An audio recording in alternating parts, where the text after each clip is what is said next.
উত্তরপাড়ায় একের পর এক প্রচার করছেন, কেমন সাড়া পাচ্ছেন? উত্তরপাড়ার মানুষ বামেদেরকে চাইছে।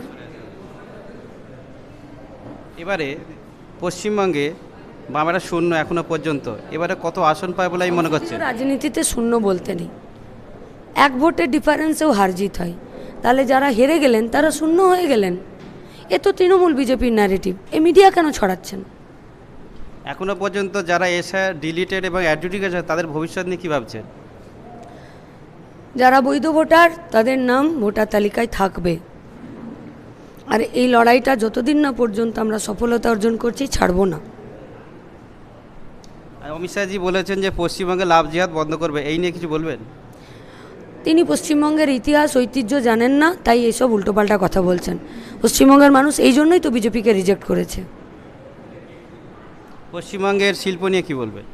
পশ্চিমবঙ্গের শিল্পের ভবিষ্যতের গলা টিপে দিয়েছে তৃণমূল কংগ্রেস, আর পশ্চিমবঙ্গের শিল্পের কোমরে কুঠারাঘাত করেছে বিজেপি।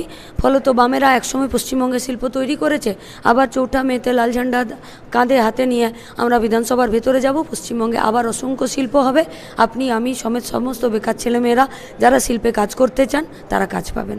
নতুন ভোটাররা বাম শাসন এখনও দেখেনি, তো নতুন ভোটারদের বামেদের দিকে ফিরিয়ে আনার জন্য কি কোনো মানে কোন প্রকল্প দিকে যাচ্ছেন বা তাদের কিভাবে আকর্ষণ করছেন? নতুন ভোটার যারা আছো তাদের কাছে আমাদের একটাই কথা, ভবিষ্যৎ কোনো নেতার নয়, ভবিষ্যৎ তোমাদের ভবিষ্যৎ নিয়ে তোমরা আজকে জেনজির প্রজন্ম, ফলত জেনজির প্রজন্মরা আরও বেশি ঘাঁটো, আরও বেশি তথ্য তোমরা জানো, আরও বেশি তোমরা ওয়াকিবহাল।